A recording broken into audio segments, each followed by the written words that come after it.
Welcome, everybody. I'd like to call to order the October 20th, 2022 City of Santa Barbara Harbor Commission regular meeting. Roll call, please. Commissioner Anderson? Here. Commissioner Kramer? Here. Commissioner Hanrahan? Here. Commissioner McCray is absent. Commissioner Nelson? Here. Commissioner Stanowicz? Here. Chair Stedman? Here. Thank you. Okay, let's, are there any changes to the agenda? Chair Stedman, no changes tonight. Very well. Any from the commissioners? Okay. Do we have general public comment? We have 2 speaker slips, and there's no hands raised online, but if anyone online would like to make public comment, they can indicate that by using the raise their hand icon. And I'm still seeing no hands. So the speakers are going to be Suzanne Cohen, followed by Jamie Dimon. Sorry, You want to speak Suzanne on Cohen. agenda item 3? Okay, So Suzanne Cohen. very well. My husband is stuck on a ferry boat. There's some whales apparently everybody wanted to look at, so he is on his way, maybe coming soon. Commissioners, there was a great deal of conversation about if we should come today. I'm sure you would enjoy a break from this topic. I certainly would. I decided I needed to come today, though, because I couldn't help but leave the last BAP subcommittee meeting feeling like I'd walked into a situation with a predetermined outcome. Our office put together a thoughtful presentation. 10 members of our staff came to the meeting and they asked Mike if he would speak on their behalf. I learned during the meeting that the waterfront had already discussed options for impacting BAP holders with the city attorney. It was also announced that the city council will be excluded from this discussion. So our ability to speak on this issue is very, very limited. So that's why we had to come and have our 2 minutes today, or I did. The intent now seems to be focused on taxes or permit fees. Our detractors argue that they have had a rent increase on their lease and BAP holders should be subject to the same type of increase in permit fees. I don't have the time to go into all of our costs, but they are much higher on a per trip basis, and we provided some of that information in the BAP subcommittee meeting. Hopefully that is shared with you. As we illustrated at the BAP meeting, 70% of our groups are youth and school groups. So these are high needs individuals, groups that deserve accessibility to waterfront activities. Higher fees for BAP holders will equal higher fees for members of the public who need guided tours. As it appears, we are headed into a recession. I'd ask that you consider these and other impacts on BAP holders before taxing us at a higher rate.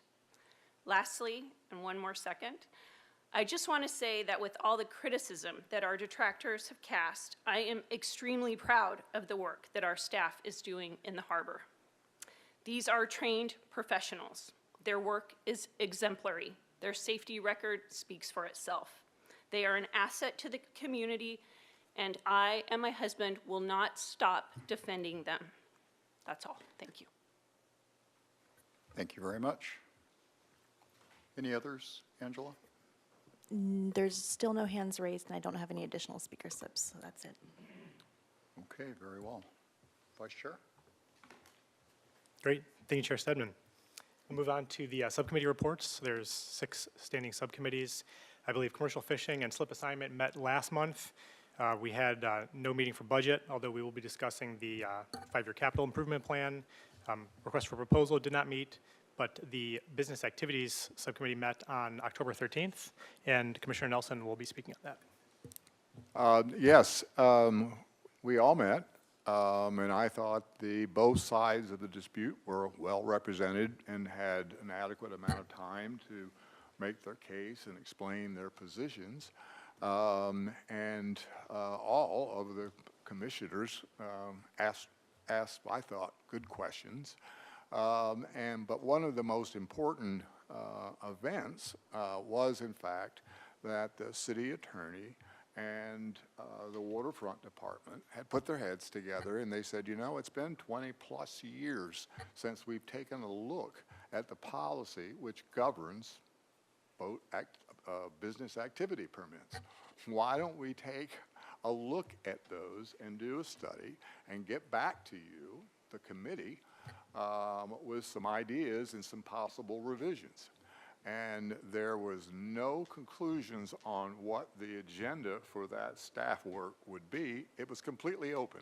No decisions were made on raising anybody's fees. No decisions were made on restricting anybody's business. It basically is a revision of a long-standing policy that needs improvement. We even expanded it to go beyond kayak operations to include everything that's covered, all the categories that are covered by the business activity permits.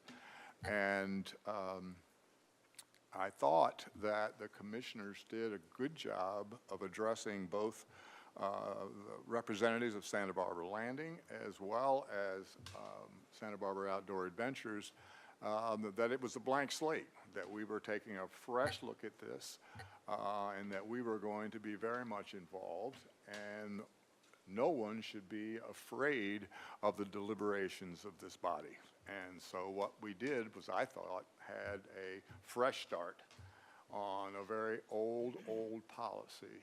And I think, I'm hoping that those from Santa Barbara Outdoor Adventure will be patient with us and let us do our job.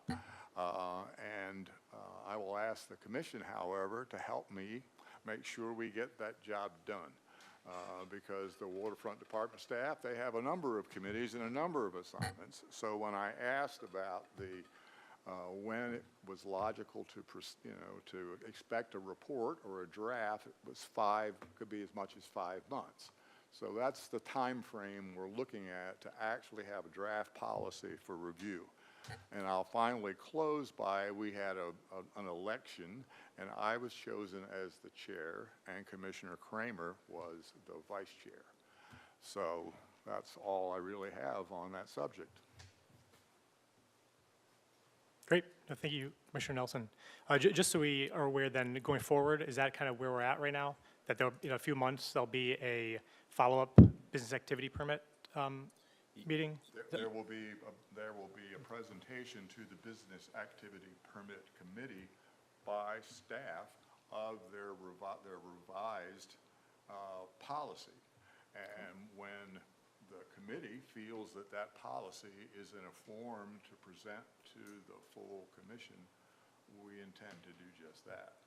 And as everything we do, it can find its way to the city council, and it has on many occasions, whether that was the cruise boats found its way to that, some of the actions of the commercial fisheries subcommittee. So the city council will be abreast of what it is we're up to and trying to do. We're not trying to exclude anybody from our deliberations. Great. All right, thanks, Commissioner Nelson. And also, I believe on September 22nd, we had the cruise ship subcommittee meeting, and Commissioner Hanrahan would like to speak on that. Yes, indeed. Thank you, Vice Chair Stanwyck, Chair Stedman, commissioners, members of the public. On Wednesday, October 5th, the subcommittee I was able to do a walkthrough at the Santa Barbara Landing, speaking at length with the owners there, in particular Jamie Diamond, about their business and their work involving cruise ships, basically the security that's involved and management of cruise ship passengers as they come ashore, gave me much more clear insights into what that activity looks like and the complexity of the operation there with that many foreigners coming ashore. One thing that I found especially interesting was the week prior, 2 individuals from a foreign nation were late on the golf course and almost caused an international incident because they were late in getting back to the ship. And so one of the many complexities that Santa Barbara Landing has to face with the cruise ships that come in.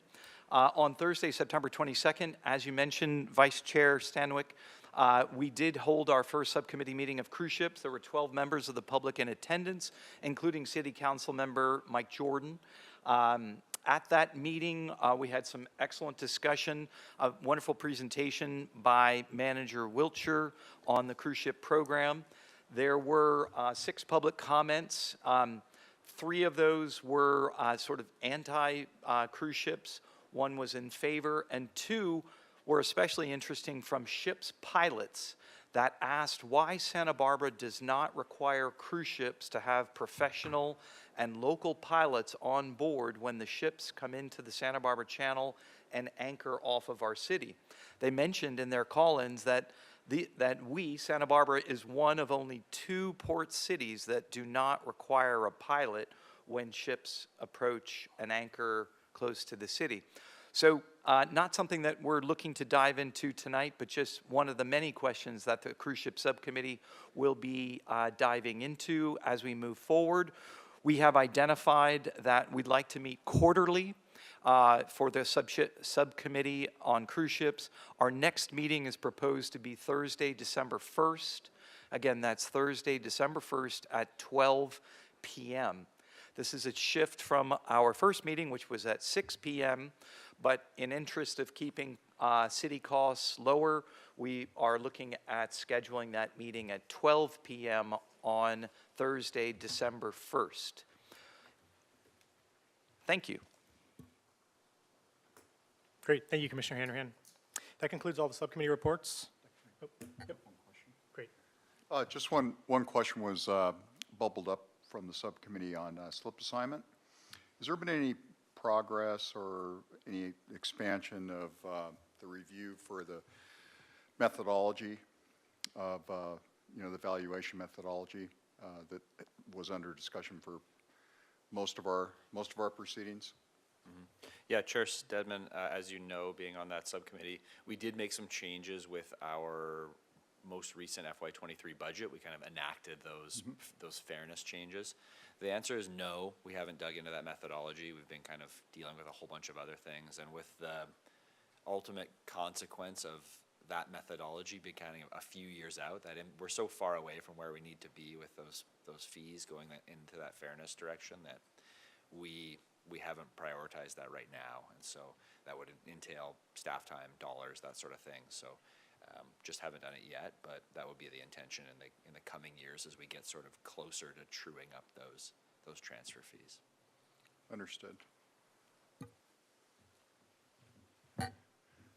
I guess my only comment to the chair is that when we finished 2 years of analysis, we decided that we were going to move towards a market value as the way of determining the slip transfer fee, not the linear fee, and that there was going to be a transition necessary as we made that happen, which in fact, though, to get to a market valuation, we had to have some methodology to determine what the value of a slip was.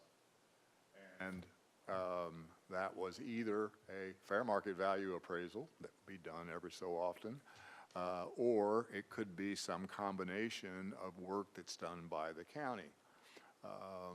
All I want to make certain is that that gets done, because we worked hard on that for 2 years. And if the intention of the Waterfront Department is not to do that and to ignore us, then just tell us.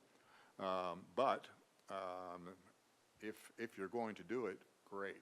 But it's the kind of thing that's easily done, to contact an appraiser and say, we've got 5 types of slips here. What are the fair market value of the right to use them? And they decide that. And then we sit down with the county assessor, who was very accessible to us and the committee, and ask him, how would you go about this, and how could we take the information that we have and do this? Because there was a concern that that the way we were deciding the value was sort of conversations with the yacht brokers. And everyone seemed to think there ought to be an independent methodology used to determine what that rate was. And that's all we were trying to do. If we're headed in that direction, great. I'm comfortable with that. And as long as that is the intent, that's great. But I'll be off this commission in a year, and others may too. So if you don't want to do it, just tell us. So I'm fine.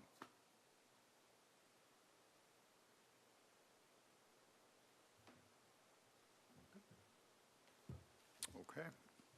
Are there any other subcommittee comments? All right. Oh, one moment.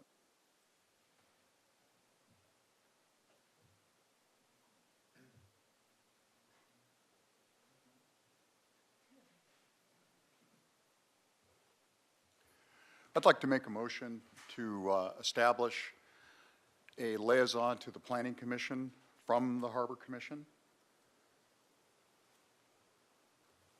Do we have a second on that? Second? Second? Okay, all those in favor? Aye. Aye. Okay, since that motion is carried, I'd like to nominate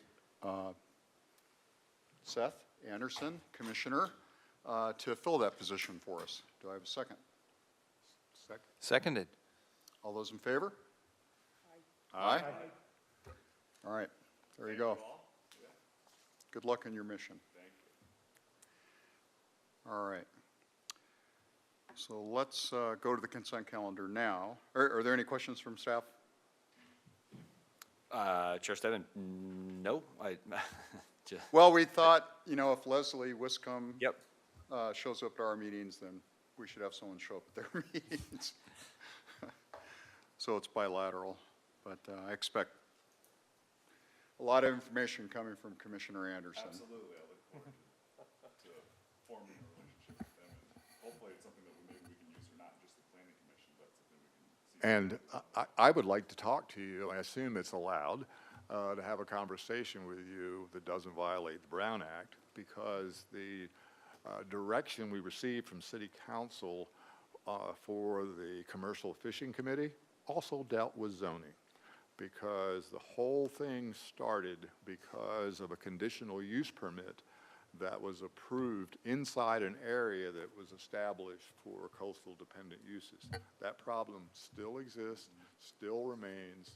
There are projects that are presently headed their way towards the Planning Commission in those areas, so it would be great to have you there watching what's going on. Absolutely, well, I'll keep everyone apprised of That's great. Thank you. how we move forward. Thank you very much. You can add that to the subcommittee reports. Okay, so item number 1, approval of the minutes. Would you like to read that recommendation, Yes. please? Recommendation that Harbor Commission waive further reading and approve the minutes from the regular meeting of September 15th, 2022. All those in favor, say aye. Aye. Aye. That motion carries. All right, moving on to new business. Item number 2, would you just like to read that entire item, please? Item number 2, waterfront electric vehicle charging stations presentation. Recommendation that Harbor Commission receive a presentation from City of Santa Barbara Sustainability and Resilience Department on electrical vehicle charging technology and proposed infrastructure in the waterfront, discuss and make recommendations as necessary. Chair Stedman, Harbor Commissioners, I'd just like to introduce to you Christian Hoffman. He's with the city's Sustainability and Resiliency Department, so within the city, and he's going to give us a very informative and informational presentation on EV charging. Good evening.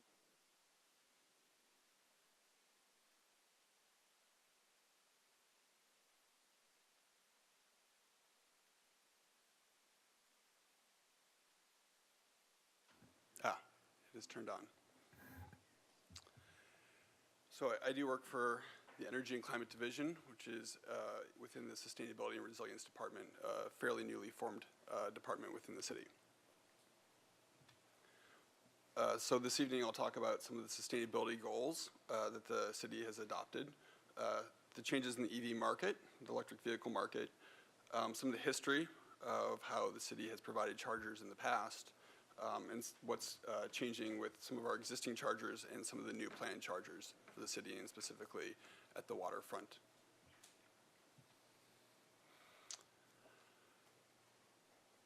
So the city of Santa Barbara has adopted through council a goal of carbon neutrality by 2035. That's in about 12 years, which is about the same lifespan of an average light-duty vehicle. The nation has about 30% of its emissions from the transportation sector. California, about 40%, and the city of Santa Barbara now over 60% of our emissions are coming from the transportation sector. So it's obviously one of the key elements we have to look at in creating a carbon neutral city. We know that many of the light duty vehicle and car trips are unavoidable, though we'd like to encourage multimodal transportation within the city. There will always be, for the near future, light duty vehicles on our roads. We also have recently a new utility within the city, Santa Barbara Clean Energy, which is providing carbon-free electricity throughout the city, in the majority of the city, which gives us a unique opportunity to truly decarbonize transportation sector. Here we look at a graph of sales of zero-emission vehicles within Santa Barbara County over the last 10 plus years. And we see similar curves throughout the state and throughout the country of exponential growth. The industry is responding from manufacturers and through state executive orders mandating no new internal combustion cars will be sold in California past 2035. There's also massive amounts of investment within the state and within the US in recent years, and even within recent months, to expand the electric vehicle charging infrastructure and national battery production and many other facets of the electric vehicle market to try to accelerate it. So we're likely to only see the trend of electric vehicles on our roads to expand. We also see the role of fully electric vehicles expanding compared to traditionally what many electric vehicles were hybrids that had a gasoline or diesel engine combined with a battery. The fully electric vehicles mean that they cannot operate without charging. So they do not have that backup and will require different charging needs for those vehicles. The price to actually drive an electric vehicle, depending on where and when you're charging it, is also anywhere from 25 to 75% less than using traditional fossil fuel sources, and are much less costly to maintain over the life of the vehicle as well, since they have so many fewer moving parts that don't break and fewer maintenance items on the vehicles.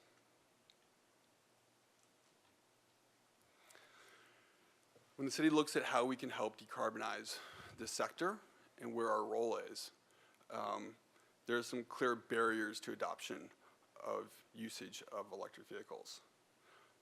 Many of these are outside of our purview, but one major barrier, access to charging, is something that we do have purview over in many respects. 30% of our population live in multi-unit dwelling units, so apartments and condos, and 40% of our population within the city are renters. The rental market is specifically difficult to provide access for because there's a split incentive for the property owners. They see no value in putting chargers in and providing access for their renters. They also typically have a much more difficult time installing chargers. Their electrical capacity often needs to be upgraded, and much more intensive labor and costly installations need to occur on most cases. We also have other sectors of the city that have access issues. So workforce charging, people that will be working in the city but not necessarily living here. Ride shares and TNCs that operate vehicles in the city. People that visit the city for destination, and roadside charging, which is people passing through the city that need to find a place to charge on their way to their destination. A little bit of background on the different types of chargers. There's what's considered a level 1 charger, which is a trickle charger or a standard outlet in your wall. Most electric vehicles come with an adapter that will plug into your car from a wall outlet or extension cord, but does not charge very quickly, typically 3 to 5 miles of range per hour. Many people, this will be enough for daily needs, but if you are going on long trips or you are commuting long distances, you will need a stronger or more powerful charger. Level 2 charger is off of a 240 volt electric system and is typically 30 to 50 amps. That's traditionally more of what you'd have on an electric dryer in your house. And this will charge 14 to anywhere up to 50 miles of range per hour. And it's what you typically see at most residences and what our current public chargers are in the city. Then you have what's called level 3 chargers or fast chargers or DCFCs, which is direct current fast charger. And Tesla has coined the phrase superchargers, and these will charge at much faster rates and can get you actually even more than this table shows, up to an 80% charge within half an hour, depending on your car and charger capacity. This is typically what people would want when they are roadside charging on a destination passing through an area.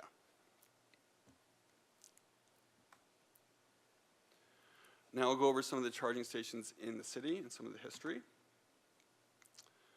So again, the market, single-family homes, apartments and condos, commuters and workforce, visitors and tourists for destination charging, rideshare and TNCs.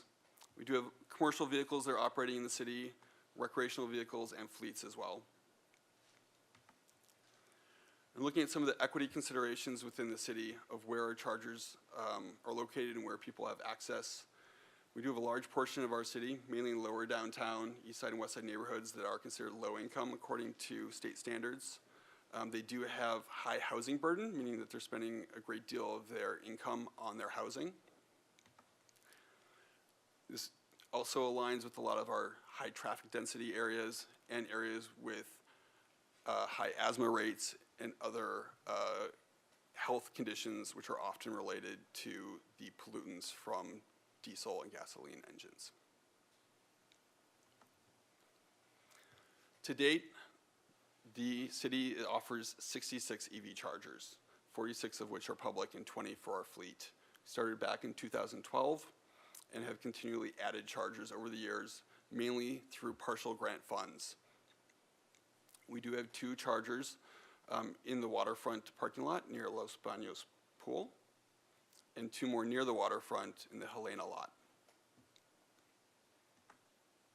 They are some of our oldest chargers. This is a map of our current chargers. You can see at the Granada Garage, there's 34. That is our most recent install where we put 30 chargers on the roof there last year.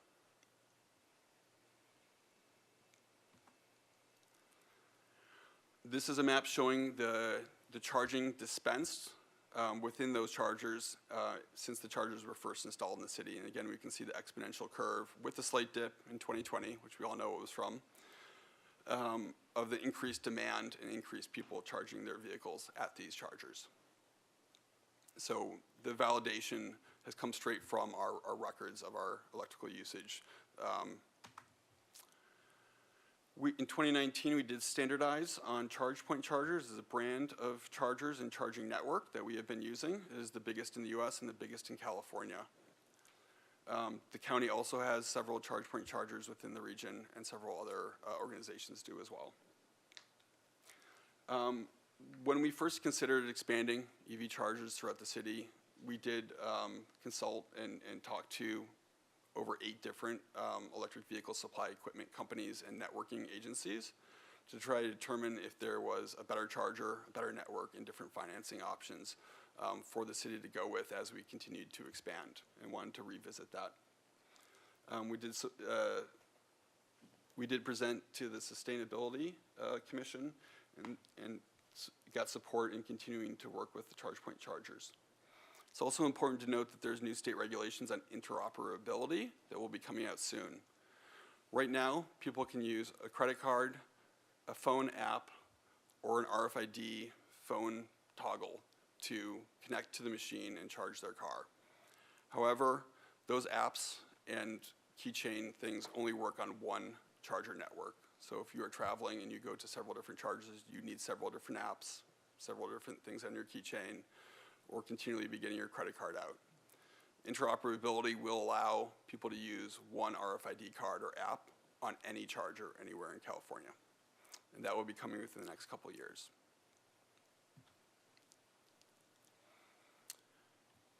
We looked into negotiating a contract for new chargers and spent a good amount of time conferring with different departments around town, doing site assessments.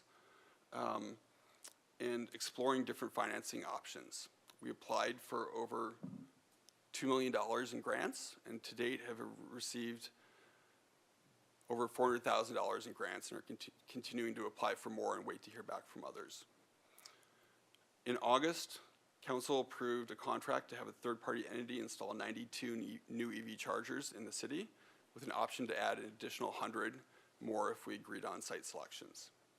The 92 currently have basic site selections made, and we're currently ongoing efforts to assess sites, develop site plans, procure permits, and get construction underway. We currently have one site in permit and have many more quite a ways in the development process. The contract will be a no-cost option for the city, meaning that the contractor will bring the money to install the chargers and maintain the chargers over the years. The maintenance and ongoing costs of having the chargers within the city was becoming an unreasonable burden for the city, and as we expanded, we realized we were not having the capability to perform those duties. Within the contract, we did negotiate that the charging fees at all public chargers will remain low and at or below market rate, which was very important to provide affordable access to chargers for the different users. We also wanted to make sure that it would support not only the public, but our fleet and an employee charger pilot as well, which we hope to expand. These will use ChargePoint chargers, which will use the same network, dashboard, and interface as our current chargers, so current users will not be confused. And it will be a 10-year contract with opportunities to extend. Currently, we have 9 sites and 92 chargers scoped. The locations include the airport, but the locations downtown include the sites seen on the map. This includes Eastside Library, Ortega Garage, Amtrak Lot, the Harbor, which is the 90-minute free parking area, 630 Garden Street, Corporate Yard, and the Garden Street lot, which is shown as number 6 here, which is also next to the waterfront. There was considerations for areas on East Beach and Cabrillo Pavilion. There are ongoing efforts to develop sites at Cabrillo Pavilion, and Dwight D. Murphy Field is slated for a redevelopment project, which will likely also include electric vehicle chargers there. So a little bit more in-depth at the new chargers at the waterfront. At the Harbor, in the 90-minute lot, we're looking to install currently 4 fast chargers and 4 level 2 chargers. There's also the intent to provide infrastructure to increase that amount of chargers. So the electrical capacity we'll get in transformers and switchgear will allow us to expand those as demand expands, so we don't have to go back and redo work. We're also looking at 4 fast chargers and 6 level 2 chargers at the Garden Street lot as well, with increased capacity for future demand growth. It is important to note that all the EV charger locations will be provided with full ADA access, which is another constraint on site selection and site planning. These are what some of the chargers will likely look like. The ones on the right are level 2 chargers, which we currently have around town.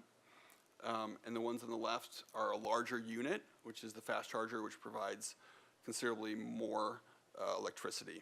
The ones we're looking to put in will actually share power between 2 charging stations, so if only one car is plugged in, they can get more power and charge faster.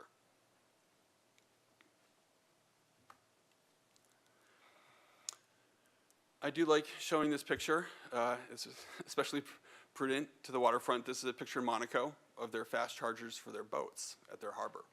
I do see this somewhere in the future of the waterfront, although we're not there yet. What's going to change with this new contract is charging rates at the chargers will increase. They haven't been increased in quite a few years, and electricity rates have gone up.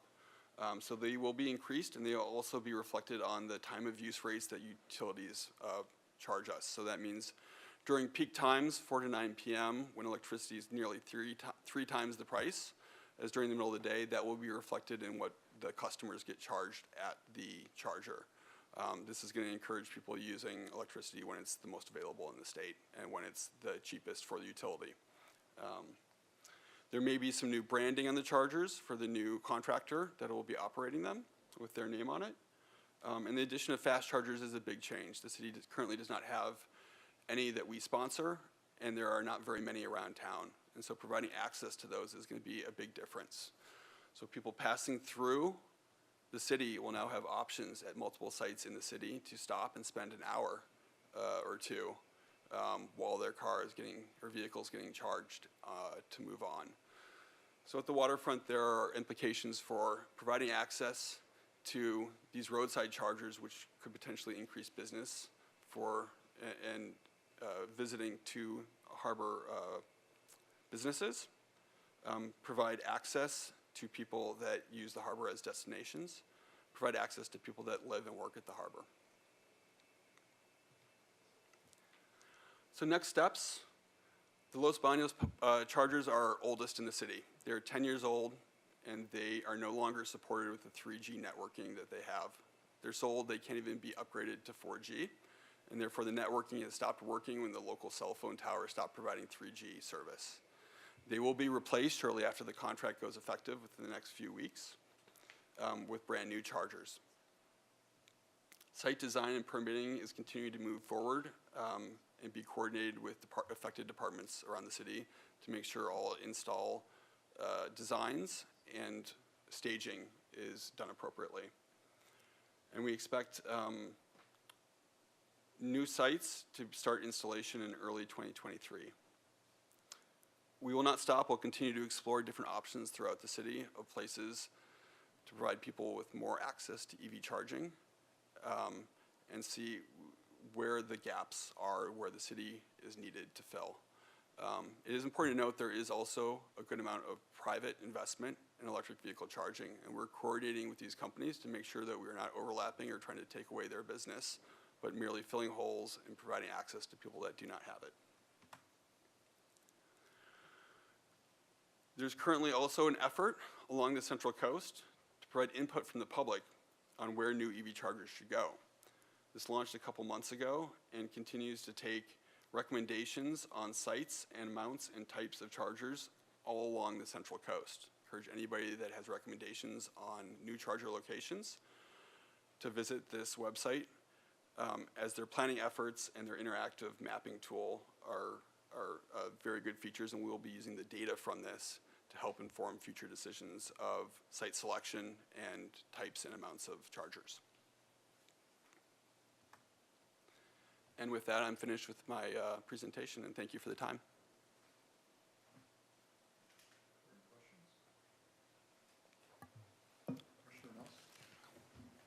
Though the county chargers are few, I know where they are because before we got installed our own at home, we would use the county facility. Will there be, the prices be the same? Or will it be cheaper to charge on the city as opposed to the county? That's a good question. The Commissioner, excuse me, currently the city charging rates are lower, I believe, but when they get updated, they'll likely be slightly higher. I believe the county ones are still below electricity costs, which is not sustainable. Okay. So they will be raised above what the electricity cost is to help make the installer whole, but they'll be provided revenue through other means as well. There's a low carbon fuel standard credits that they will get for providing charging from the state that also helps pay for their services. So we will be likely slightly above what the county is currently at, but below what other private installed public chargers are at. Okay. And secondly, who foots the bill for whatever you install at the waterfront? Thank you for the question, Commissioner. This is a no-cost contract for the city, so the contractor will be paying for all the chargers, okay. all the installs, all the operations, and all the maintenance of the chargers. Thank you. Commissioner Anderson? Yeah, thank you for the presentation. That was insightful. I'm not as knowledgeable on EV and charging as I should be, so I'll have a few questions here, which I apologize you all already know the answers to. There are different hoses or adapters, or can all cars charge at the same station? Commissioner, thank you for the question. That is a good question. When electric vehicles first started coming out, there were many different charge heads or ports that would plug into the vehicles. Currently, there's only one car that uses a proprietary head in the US, and that is Tesla. They recently came out with an adapter that allows Teslas to plug into the standardized chargers. Previously, there were 2 standardized fast charger heads. The CHAdeMO, you can see here, second from the left, and the CCS. And we're competing fast charger ports. Nissan Leafs, for instance, and all Nissans from a few years ago had the CHAdeMOs. The industry in the US has now completely standardized all fast chargers except for Tesla on the CCS1. They use the CCS2 in Europe. So all of our fast chargers will be provided with CCS1 and CHAdeMO to provide access to all cars. But moving forward into the future, CCS is the standard for fast chargers. The J1772 on the left has been and will continue to be the standard for all level 2 charging. And that is also the adapter you see here for the level 1 on the top is a plug adapter that goes into a standard outlet in the wall that connects to the J1772 that would plug into the vehicle.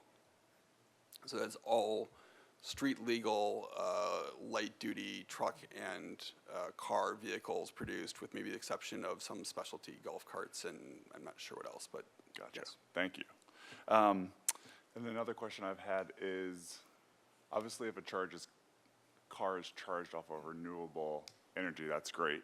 But if it's charged off of carbon emission energy, what's the ratio? So let's say a tank of gas is 100 units of carbon, and a car that's charged with non-renewable energy, how many units of carbon does a power plant have to produce to charge the car? Commissioner, excellent question, and the answer is it depends on the makeup of the grid that you're connected to. So different grids around the country have different amounts of renewable energy and different types of energy that feed into that. You know, nuclear, wind, solar, these do not have very much or no carbon emissions, but coal, gas, fired plants do. And so it really depends on where you are and what the grid makeup is. The grid throughout the country is getting cleaner every year.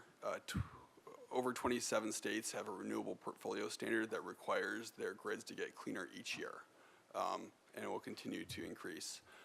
Currently in California, the standard grid makeup is about 4 times cleaner than what you would get out of a standard current model gasoline engine. And like I said, all these chargers will be running on Santa Barbara Clean Energy, 100% carbon free. Nice. And then another one I had was, I think Governor Newsom recently passed a law that takes effect in '23 saying that if you're near a major transportation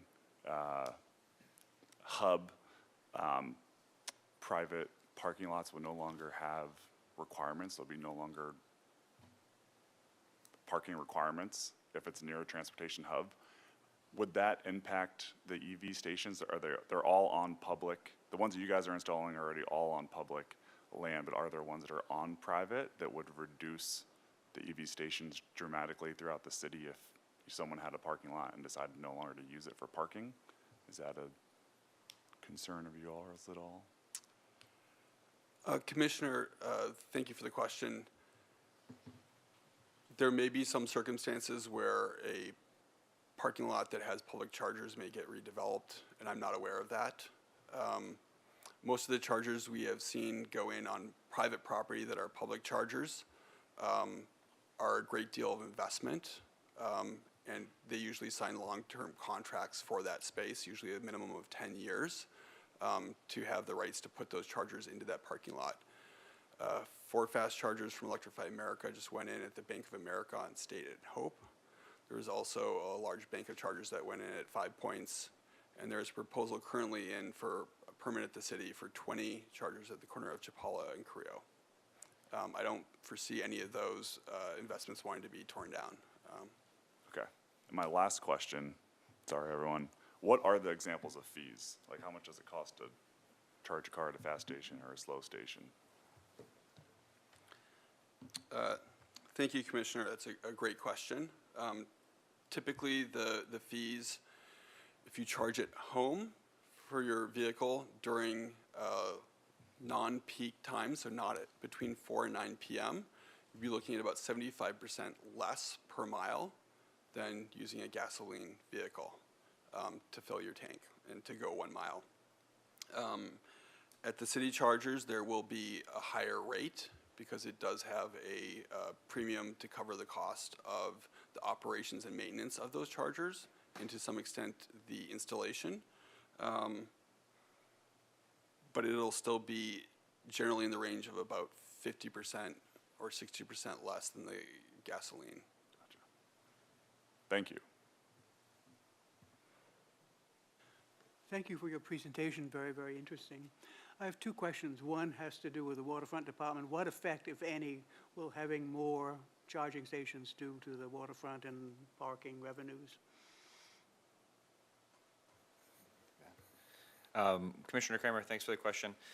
Yeah, as you know, the majority of our parking spaces at the waterfront are pay parking spaces. We do have some 90-minute parking spaces, and so that's really the only inventory we have. So we can put these chargers in paid stations, which would then limit that revenue because it would only be available to EVs. The thought is in pay lots that the folks using the EV chargers would still be paying for parking. The 90-minute parking, there would be no direct revenue impacts, but it would reduce our kind of inventory of 90-minute parking. So it may be harder to find parking in those areas while there's a few spots that are sitting vacant because there may or may not be an EV charger in there. So we're really trying to balance it. And Christian mentioned that kind of future-proofing ourselves with having the infrastructure there, but not necessarily installing all the EVs. So it's nice to kind of dip our toe in, see if they're heavily utilized, and then expand from there, because we really want to kind of participate in where the world's going with supporting EV, and it is getting more and more important to have it. So it's a balance, but there is a chance of. Great, thank you. And my other question is broader. On slide 7, you showed 40% of the city being renters. Everything that I've seen indicates that it's around 56%, and certainly renters are the majority in the city. How is the city planning to install charging stations which will help renters? Thank you, Commissioner. That is an excellent question. Rental properties are particularly difficult to install charging stations at and get chargers installed at. Like I mentioned before, there is a split incentive that typically the property owner does not see a return on their investment and therefore has very little incentive to put chargers in. There are incentive programs, currently incentive program through Southern California Edison to help specifically multifamily properties, and can even do project management and installation as well. But there is still managing your renters and managing the construction and managing the no use of your parking lot for weeks, and so there's still a low adoption rate on that program. Can be a very difficult problem with getting new electrical capacity at the site, which can be very costly. This will be something that we'll continue to research ways on how we can reach these properties and these locations to encourage the installation of chargers at these locations. Well, thank you. It's particularly difficult since the legislature and the governor signed new legislation basically not requiring parking in any new developments. So where will it be, the charging stations, whether they'll be on the street or where? It's an interesting question. And I will point out, we did research curbside charging extensively. There are a number of jurisdictions which have attempted this with little success, and there are now several others attempting new methods of curbside charging. And there is some promise there for the future, and we'll take some planning and discussion. Thank you. Any other questions, commissioners? I just have a quick question, and thanks for the presentation, Mr. Hovland. I see more and more electric vehicles on the road pretty much every day, and the people that I know who have purchased electric vehicles have told me that they are not going back to gas cars. So I'm pretty happy to hear that the harbor will be supporting this infrastructure going forward. So I was just curious, though, about how long does it take to install one of these charging stations? I mean, is this like a day project, or is it pretty extensive? Commissioner, it really depends on the site. Usually, there is a process for getting Southern California Edison to provide the service, and they have to do their work. Then there's work that comes in behind it with equipment, usually transformers, switchgear, panels, and then trenching to the individual sites where the chargers will be located, and then installation of the chargers themselves. So typically, that is a several-week process, not that necessarily the space will be taken up that entire time, but from start to finish, from on-site, several weeks to several months, depending on the complexity of the site. Okay, great, thank you. Excellent. Any other further questions? Thank you very much, Christian. Thank you. Appreciate it. We're going to move on to item number 3, but I know we have a public speaker now. Would you like to speak before we deliberate on that item, or after? After the presentation. Okay. Can you go ahead and read that, Angela? Item number 3, review of waterfront 5-year capital improvement plan. Recommendation that Harbor Commission review and approve the proposed waterfront department 5-year capital improvement plan for fiscal years 2024 through 2029.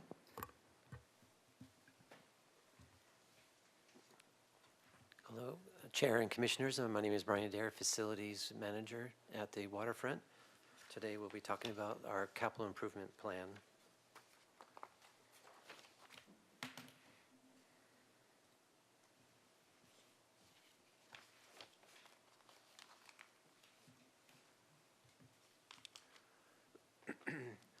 The purpose for Harbor Commission to review and approve the proposed Waterfront Department's 5-year capital improvement plan for fiscal years 2024 through 2029, so that it may be reviewed by City Council to approve funding for a 2 fiscal year budget from 2024 through 2025.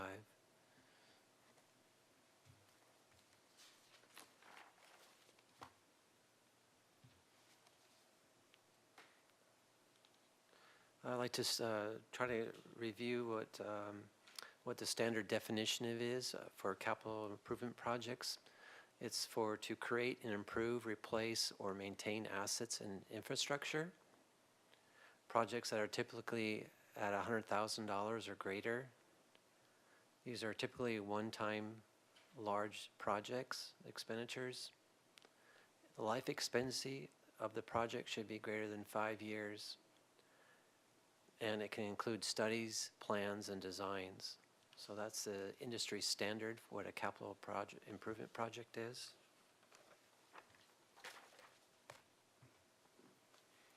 Next, I'd like to talk about, we have competing projects for limited funding, so we have to set up some sort of guideline for how to prioritize our capital projects. The Waterfront believes that health, safety, environmental, and security is our #1 priority. Next would be maintaining existing assets and utility infrastructure to protect what we've invested in already. Next is to comply with regulatory and code compliances. The next is sustainability and sea level rise. And then finally, adding new facility assets and equipment.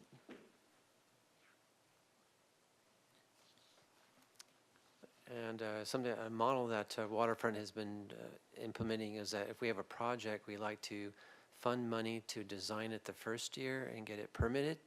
And then the second year, we'd like to go out to bid and get into contract and do the construction.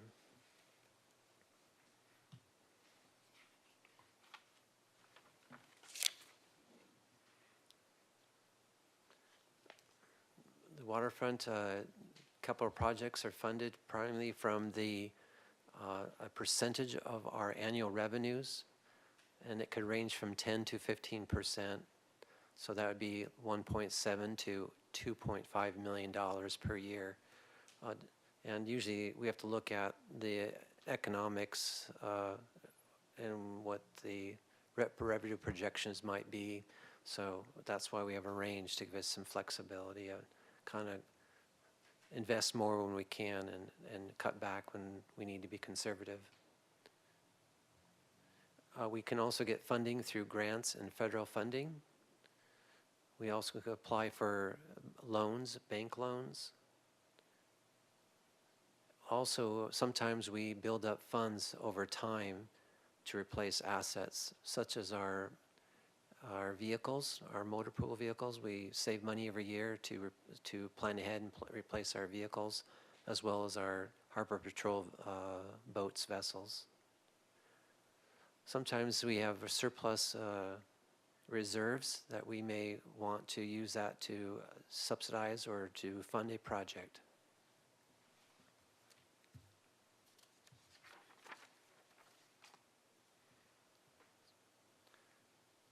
The approval process starts with internal meetings and discussions. We do facilities assessments of our assets and infrastructure. And then we come together and we propose a 5-year CIP plan. We're bringing that to you today for review and approval. If you approve it, it will go to City Council for a citywide CIP plan. CIP stands for Capital Improvement Program. The City Council will approve a 2-year CIP program, so we're looking at fiscal year 2024 and 2025 at this time. If they approve it, then it gets adopted in their 2-year budget this summer.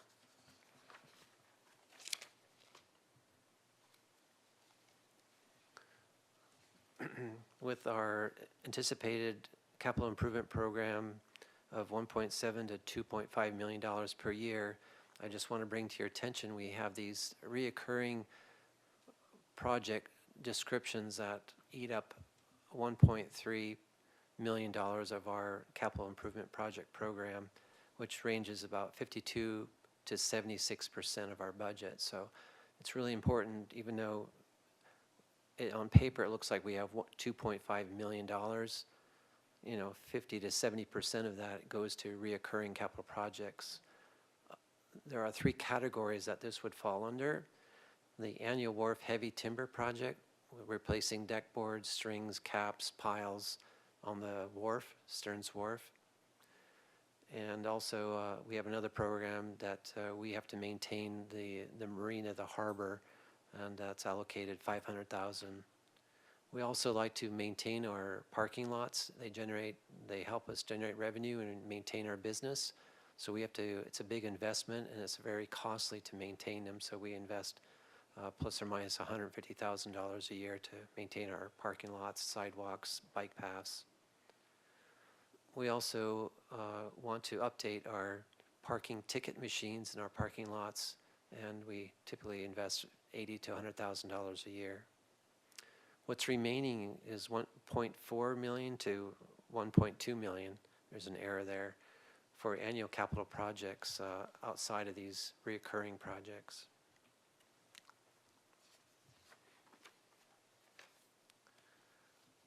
So this slide shows, because it's a 2-year program, that's why you see 2 columns, fiscal year 2024 and 2025. And I mentioned sometimes we like to study, analyze, design projects 1 year and implement it the 2nd year. So each of these line items may have a cost associated 1 year or 2 year in a combination. So what we're proposing for this next 2-year round is Stearns Wharf fire alarm system. What we want to do is provide a faster, quicker response to if there's a fire on the wharf so that we can minimize loss to fire damage and also public safety. If there's a big fire on the wharf, people could get trapped on the far seaward end and could be dangerous to evacuate those people. So the quicker we understand and know that there's a danger, the faster the fire department and Harbor Patrol can respond.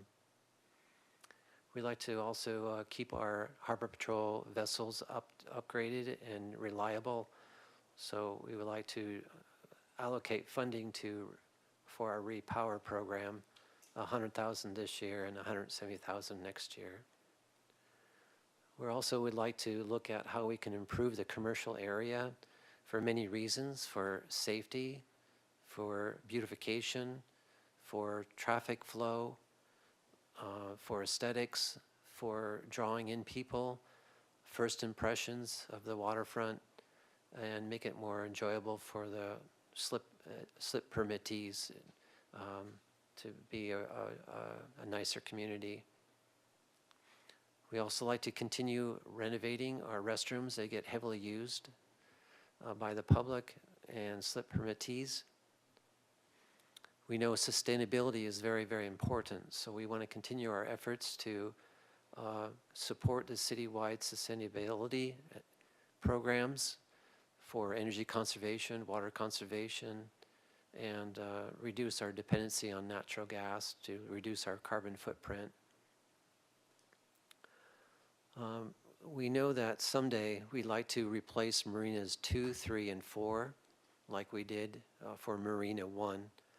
And right now we want to continue paying down that loan that we borrowed to replace Marina 1, and that will be over the next 5 years or so. But we'd like to start now in the design, planning, and discussion, understanding what docking systems are out there, research it, and kind of get that discussion going now so that as we get closer to investing $30, $40, $50 million,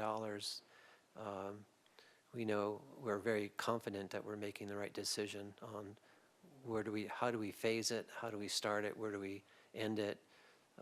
So it's really important to start that discussion now and maybe hire consultants to help us with that process. And then we also like to keep improving ADA access to to the waterfront. And so we just, as a line item, we want to show that commitment that we would like to continue that effort.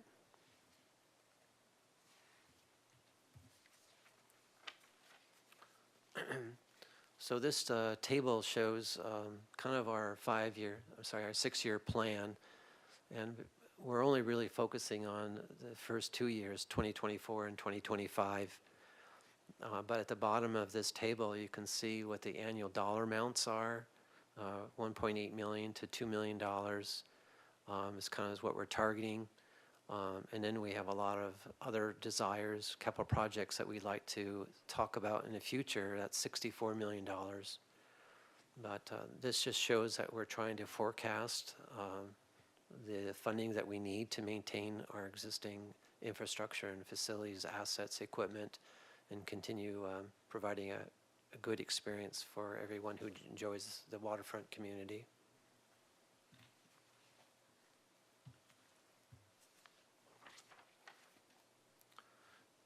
Just to recap, this year we have our CIP plan. CIP program includes the following projects. The first line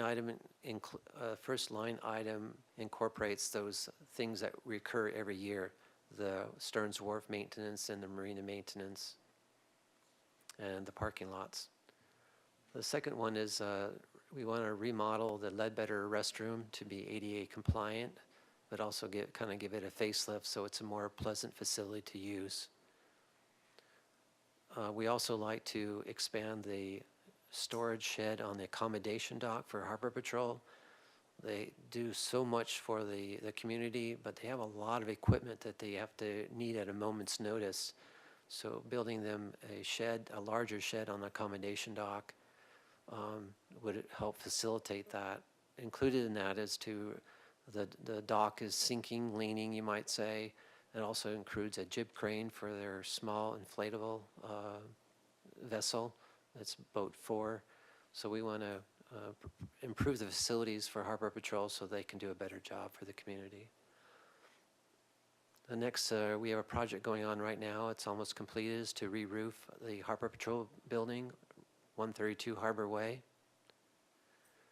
And you can see here the next 2 line items is that we're hoping to design the wharf fire alarm system this year and actually install it next year.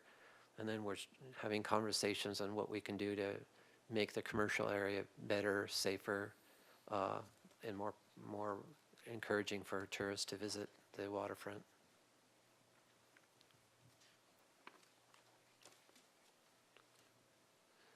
Also this year, we have some specially funded capital projects. Something I just always want to make sure that we don't forget is that we do dredge the federal channel twice a year. We've been very fortunate that the federal government has been funding that, and through our state representatives, and that's $3.2 million. They're going out to bid right now for the next 3-year contract. We don't know what the new numbers will be, but historically, last year was $3.2 million per year. And if for some reason, if that funding source dries up, we have to start planning or think about what we would do if that funding went away. We also would like to replace Harbor Patrol Boat number 3, which is going to be very expensive, and we're working with purchasing right now to create the bid spec and go out to bid with that. Inner harbor dredging, this is dredging outside the federal channel. We've identified several locations in the inner harbor that we would like to dredge, and this is another special project that's being funded by another fund that saves up money every year for harbor improvements, harbor repairs, and so we have identified that we'll use those funds for inner harbor dredging.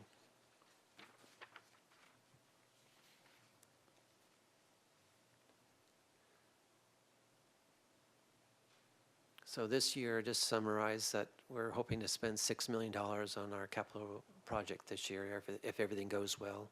So it adds up fast, and we're trying to stretch the dollars as much as we can. This is another recap slide. When we don't complete projects the year that they're funded and approved, we are able to roll that money over to continue working on those projects and not continue our commitments on things that we agreed to do historically. The first line item is ice house repairs of $500,000, wharf lift station replacement of $250,000, parking ticket system $180,000, marine management software $100,000, and wharf waterline project of $40,000.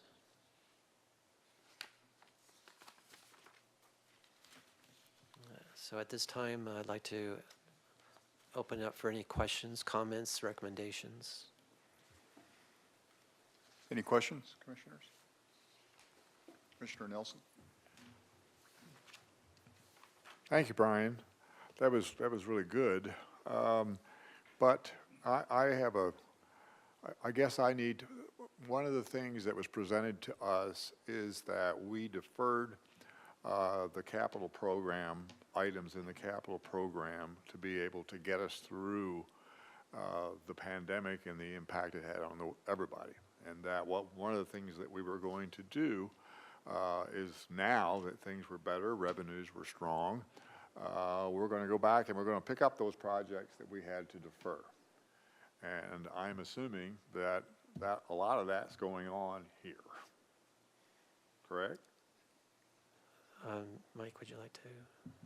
Yeah, Commissioner Nelson, if I understand you correctly, we did, so that last slide, if you want to go back, these were essentially projects that we deferred. Okay. That money was available. It sat in our capital program, and we strategically did not execute on it.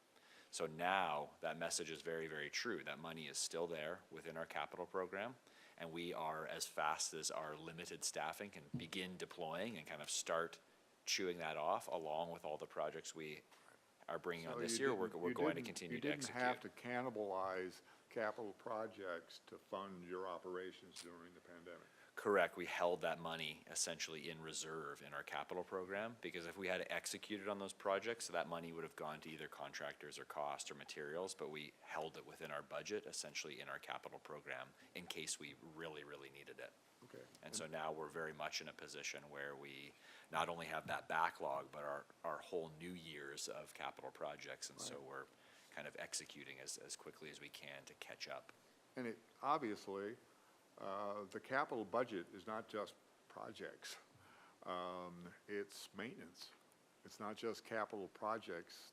Our annual maintenance program is part of the capital program, correct? It is, yes. And so that really isn't a, we're going to do maintenance in year one, but we're not going to use it in terms of a 5-year budget where you have priorities in year one and then priorities in 2, 3, 4, and 5. That doesn't work here.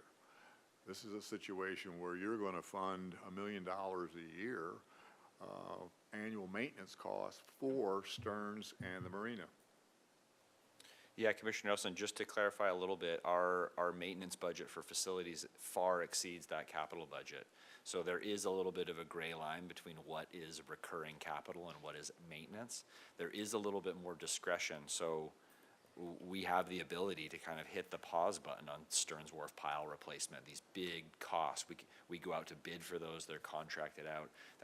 I agree, we do kind of do it annually. We're lucky that we can do that, but there is a little bit of nuance because we have a little bit more discretion. Those are bigger dollar spends, but our actual operating maintenance budget is more fixed. Our maintenance staff, Brian has a number of maintenance workers under him. These are true recurring costs that we don't have as much discretion on. So I totally get where you're coming from. There is that sort of gray line between, hey, is this maintenance or is it capital? But keeping that recurring maintenance in our capital program does allow for a little bit more flexibility, but on top of that is a pretty large and substantial Right. But maintenance basically, it's portion $1 in our million maintenance budget. of the capital program every year.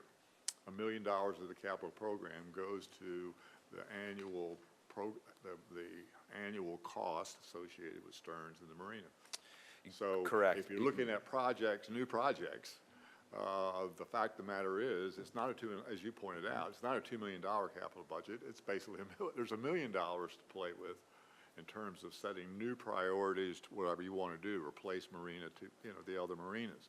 So that's to me that's a subtraction from the amount of capital funding, just a fact.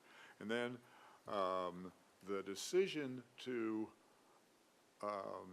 repair, repower, replace boats.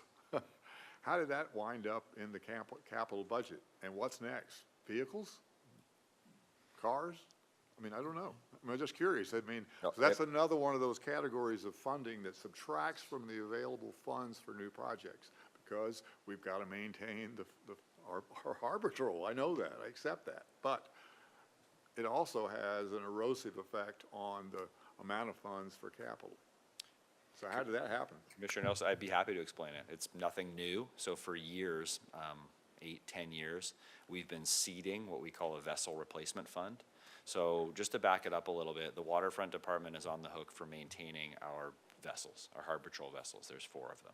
So we cost of purchase, cost of replacement, cost of maintenance, 100% on us. Just to touch on the vehicles, those are handled through Public Works. So we pay allocated costs. Public Works fleet manages police vehicles, our sedans, our harbor patrol trucks, all that stuff is managed through fleet, and we pay a very consistent overhead to them to manage that. So we're not on the hook for maintaining or paying for our vehicles. We are on the hook for kind of their increasing costs and whatever they tell us those costs are going up. Brian did mention that the funds that go to replacing our harbor patrol vessels are sort of from a different pot. We have this vessel replacement fund, so we seed that when in a good year we seed it $100,000, $200,000 a year, knowing we're going to have to replace these assets in 15 and 20 But years. it's a substantial amount of money in the capital program. That's all I'm doing, is I'm looking at, what's available for new projects, priorities that we may come up with. And we've got to take care of our boats, we've got to take care of our annual maintenance. And then we get a chance to actually establish priorities for that. That's all I'm trying to suggest is that, probably more than half of the capital program goes to annual cost or cost of repairing, repowering boats and that sort of thing. The repowering of boats is not necessarily an annual cost. It's showing up in this 2-year budget, but it's on a longer cycle. And especially the boat replacement is on a much longer cycle. But you're correct. Those funds will come up in massive numbers throughout the course of the next decade and 15 years. And then finally, I may be the only one that wants to know this. Brian, when you make your reports to us on a regular basis of where things stand, it would be nice if you could tell us where we are with capital projects that are on this list and you're asking us to approve. So, for example, when I look at the newly proposed capital projects, I don't really see capital projects. I see funding categories. When I see sustainable measures, security improvements, sea level rise mitigation, in my lexicon of what a capital project is, that's a category, that's a pot. That's a pot of fund that's available for this category of project. So as a commission, as a commissioner, it would be great when you do your monthly reports or bi-monthly reports, whenever you do, that you let us know where you are and that we're moving forward with, sustainability measures. Because I'm not going to get into what the hell is that, or what the, what was the other one I mentioned? The sea level rise. Because those have been around for a long time. I mean, for example, sea level rise was in the capital program when I was here, and what you're saying is it rolls forward. Is that an obligation that rolls forward, or is it one that you can say, we're not going to fund that? See what I'm saying? Because that's tricky. So I just kind of want to know what the status of the capital projects we're approving are, and in this case, they're categories of funding, and it would be nice to know when you're moving a project in one of those categories forward, unless I'm reading it completely wrong. No, happy to do so. And I think about 3 meetings ago, Brian gave a pretty in-depth update on all of those projects and status and in progress. And so we're happy to do that as much as the commission would like to hear that. If once But what a year, are security improvements? Is that 1 project, 5 projects, or 10 projects? it's multiple projects. These are capital project efforts. So and I'll be honest with you, having larger categories like that gives us a lot of flexibility to spend that money in certain places. If we say security improvements at Marina 2 restroom alone, then we start getting a little bit more hemmed into what we need to do. So it really gives us, as you may all know, with capital projects, things come up. We find leaks, we find roofs, so it allows us to focus those dollars, but still give some flexibility throughout the year to spend the dollars in the most And appropriate so way all I'm possible. saying is, we're approving these categories, it would be nice to know what actually happens in those categories, that you're spending money from the sustainability, for security, whatever category of spending you're doing. It'd be nice to know. Nice to know that, I guess, is what I'm trying to say. Because they're not projects, they're categories. So, that's all my questions. Fair enough. Are there any other questions? Commissioner Anderson? I've got a question. Can we go back to the first slide? The very first one. I think it's just a general understanding question for me. Sorry, one more. That one.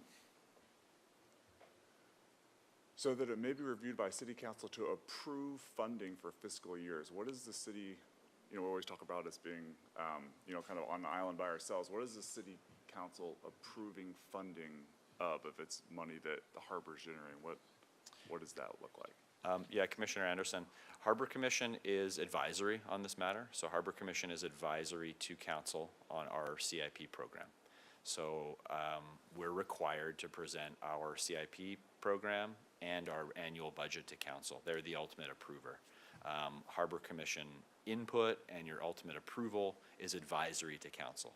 So once it gets to council, they can choose a completely different CIP program. They can move budget around, but they really They're never rely providing any funding, like they're never. No, they're not Yeah, providing okay. funding. They're just saying, they, this looks good to us, you guys go ahead and. they ultimately work approve for the it. waterfront budget. Okay.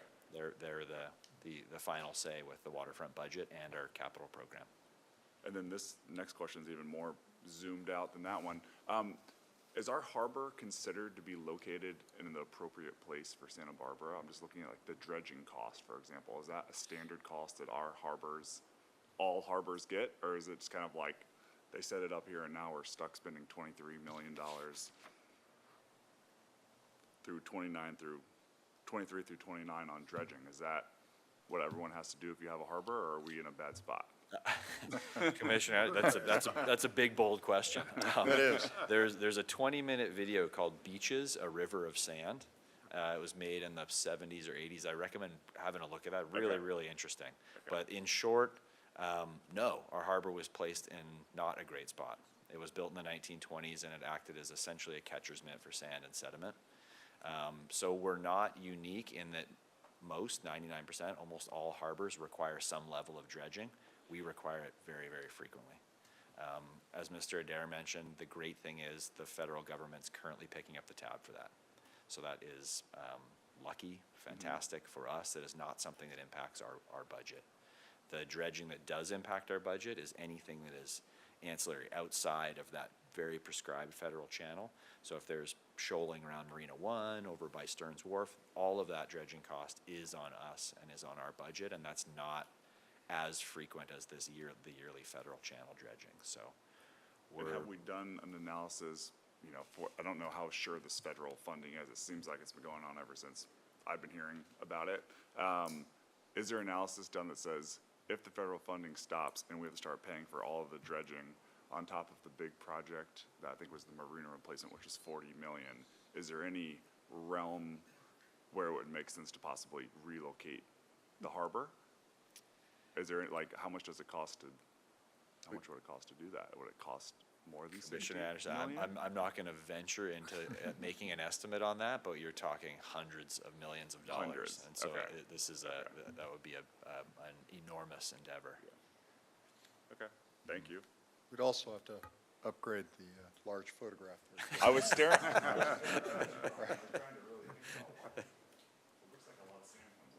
Right. That's exactly. Are there any other questions? Oh, yes, I have a question. Yeah, you know, this is a 5-year program, and, you know, the cost of labor and materials obviously changes drastically in 5 years. We've kind of seen that. And I know in the past we've had an issue, I think it was with the ice house, where we had an estimate for the price of it. And then all of a sudden it went out to bid, and it came in like nowhere near what we had estimated for it. And so I'm just kind of curious, these numbers for the project and the prices of everything, I'm just kind of curious how they are derived. And is this like do we have like a consultant? Is it done like in-house, or are we getting bids now? I'm just kind of curious where like all the numbers are coming from these projects, or if they're being reevaluated, you know, over 2 years, 3 years for a 5-year project. Well, I've been a facilities manager, a facilities director for 32 years. It doesn't make me a professional, but you get a sense of what things cost. But this projection, this 5-year plan, is just some round numbers to get us an idea of, one, what do we want to do, what's the priority, what's driving it, and then put down some marker out there to show that we're going to have to invest some large money. When we get into the 2-year program, that's when we actually write this job specifications, go out to bid, and we really see what it is. So sometimes it's we're on the money, sometimes we're way off, but we do our best to do competitive bidding to keep that cost down. And like the ice house, when you try to hire a general contractor to do all the nice things that you like to do, the numbers just go way crazy. So we retooled, and we're doing we broke it down to small pieces. Then by doing so, we're going to save a lot of money, but still achieve what we originally set out to do and be within budget. So. Okay, great. Yep, thanks. Also, too, at the roof project, I think I saw you with some construction workers up on the roof. Is it coming along well on 132 Harbor Way? Yes, coming along very well. We have a project engineer, her name is Lynn Burrich, and she's running it, but once in a while I'll go up and inspect on what's going on, or we have another issue up there. Today we were working on trying to identify a smoke detector that's failed and some other exhaust fan that failed, but yeah, there's reasons to get up and around our buildings and take care of them. Awesome, thanks. Any other questions? Yes, Commissioner Hanrahan. Thank you, Chair. Mr. Bossy, can you put the slide up about priorities, how you all figure out the priorities for the capital projects? And I guess my question is satellite view. How can we best facilitate identifying which of these projects we feel should be prioritized? It seems that it looks like there's 17 existing capital projects and there's 10 additional newly proposed projects. We'd love to have input on which of these projects we believe to be the ones that we should be moving towards in the future. Is that what you're asking for us tonight, or is there a future meeting when we can talk more in detail about each of these items and give you better feedback on what we believe to be, as a commission, to be the priorities of capital improvements moving forward? Commissioner Hanrahan, no, what we're asking tonight is for your approval, support, input on the capital program that our diligent staff is putting forward. So Brian and his staff are experts, they're professionals, they're in our facilities every day. So this list that's on the screen right now, in a vacuum, that is exactly what we want to prioritize as an operation. Failing infrastructure, maintenance of what we have, health, safety, all of this. That's not to say there aren't other factors, other stakeholders, political, other powers that come into that. And so there is room for that, but I think what we are asking tonight is to honor the fact that staff spends essentially all year putting these capital programs together, prioritizing, putting them in front of you. We're asking for your input and support and trust of staff to move forward with this program. Great, thank you, appreciate that. Any other questions from the commission? I have one question. Do you have it in the budget to paint the actual building? Not just do the roof? Any plan to do that, Brian? I'm sorry, are you referring to painting the ice house? No, that 132. We already painted it 2 years ago, I believe. Yeah, last year we painted 125, and the year before 132 building. Man, that just erodes so fast. It's amazing. Yeah. Okay. But currently, we are painting 3 buildings right now. We have a contract and painting 3 buildings. Excellent. All right, Angela, public speakers? We have one public speaker in council chambers, Jamie Diamond, and I don't see any hands online, but if anyone would like to speak, they can indicate that by raising their hand and the icon.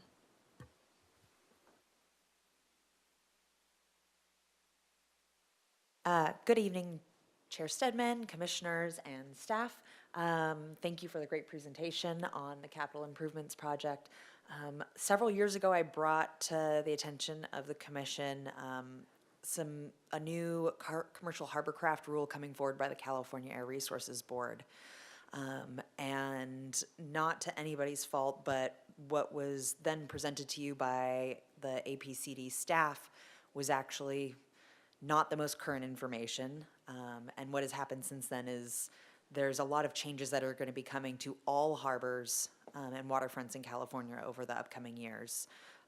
Part of the Governor Newsom's move for, just like with the cars, no fossil fuel cars by 2035. A lot of infrastructure changes are going to be needed. One of the things that the California Air Resources Board is mandating is R99 diesel fuel. So a new type of fuel will need to be added to all fuel docks. And I asked the question from their staff, what happens if there isn't room for an additional fuel tank? For example, in our area, we just had our fuel docks replaced, the tanks replaced. There really isn't room for anywhere else. And they said, oh, well, you can have a tanker there and they can just pump directly to you. And I don't see anybody willing to let a tanker of diesel fuel sit on the commercial dock. So other things are shore power will be mandatory for facilities that don't already have it. Most of our spaces do have shore power, if not all. But also there's going to be a push. It's already happening in the commercial passenger and commercial vessel zone, but it will be moving towards recreational, where it will need to be zero emissions or near zero, and the infrastructure to facilitate those types of engine capacities, battery, similar to what we were seeing with the cars and the move on the cars to get those to zero emissions. The same thing's happening with vessels. So the infrastructure for that is going to be needed. And that's going to be something that you'll need to look through in capital improvement projects in the future. And that's one of those projects that I believe, like Mr. Wiltshire was saying, you know it's going to be coming, so they kind of squirrel away chunks of money over time. But I just want to bring this to your attention that there is, as far as waterfront, there's going to be a pretty large impact for not just vessels, but also the facility. And it was, I was in a presentation yesterday, and there was some interesting, oh, am I up? Sorry. Apologies. There was just some really interesting information. I know that Mr. Aldridge was there, and I also know that Mr. Ingebrigtsen was there, so they also have similar information, but this is something that you'll want to have on your mind for improvement projects moving forward. Thank you. The clock here isn't working, so. Right. It's not. We're doing it by hand. Thank you very much. Any other questions or comments? Anybody online? Angela? There's no additional public speakers. Okay. Can you reread the recommendation, please? Recommendation that Harbor Commission review and approve the proposed Waterfront Department 5-year capital improvement plan for fiscal years 2024 through 2029. Okay. Do we have a motion? I move to approve. Do we have a second? Second. Okay. All those in favor say aye. Aye. All those opposed? Any abstentions? Motion carries. All right, and so now in the re-engineering process, we're going to finally get to you. Item number 4, the department updates. I'm loving this new format. Harbor Commission, I'm going to start by saying happy birthday to my son. I know it's not ESPN, but I told him I'd be on TV, so happy birthday, Landon. My report will be very, very quick. I've really just got one item. Next slide. Can you go along? Oh, we might have to, yeah, okay, perfect. I just wanted to take a minute and talk about Waterfront Department staffing, where we're at. It's been kind of an interesting few years with COVID and budget restrictions and belt tightening and all this effort that's gone in for the past couple years.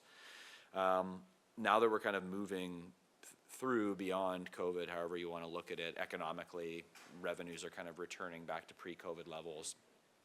We're really trying our best as the Waterfront Department to kind of return our staffing back to pre-COVID levels. As you all know, we held numerous positions vacant through the pandemic strategically as a budget-saving measure. That's not a long-term strategy. It's a lot of work on the folks that were there. It worked. It worked well. I mean, we were able to balance our budget and save expenditures and do exactly what we needed to do. But now that sort of the tide is turning, that was really a short-term solution. So I did want to take this a minute and just really thank the Waterfront staff who kind of rode through it all. It was a lot of extra work. I mean, at any given time, we were down 10-15% of our staff with legitimately increased activity at the waterfront. So things were going on and we had less people. So it was really a case of people kind of working overtime and really giving it their all to sort of carry that water through the pandemic. So it's a good news situation. We're hiring, looking to fill those positions, and we're really kind of working to get back to pre-COVID staffing. Next slide.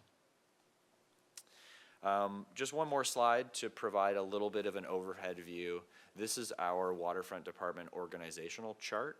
So we have 48 full-time employees, and then it kind of ranges anywhere from 20 to more, 40, 50 hourly employees that we employ at any given time. As you all know, we have 3 major operating divisions: our business division, our harbor ops division, and our facilities division. I've boxed a few of those positions, and so the positions that are boxed in red are positions that are currently vacant. And so our waterfront business manager position is currently vacant. Cesar Barrios is acting. And we do have a few maintenance worker positions still vacant. Of those 3, we're in the process and just about to hire on another full-time, and so we're down to sort of 3 vacancies in the waterfront department, which makes up kind of 5 or 8% of our workforce. The positions in blue, those kind of 8 or so positions, those are relatively new staff members. So those are essentially staff that have changed their jobs or we've hired within the last year or two, kind of post-COVID or throughout COVID. So as you can see, one of the biggest affected groups in our operation, and Ms. Brzezinski's here tonight, is our front counter. So the front counter operated extremely leanly through COVID, did a lot of changed work over the phone, work through the mail slot, work by email, all sorts of different processes. So huge kudos to Jeanette. Her office and front counter is back fully staffed, which is a great thing. So there's some new faces at the front counter. If you're in the office, say hi to Andre and Adriana. They're new and already hit the ground running and helping out hugely up there. Also 3 relatively new Harbor Patrol officers.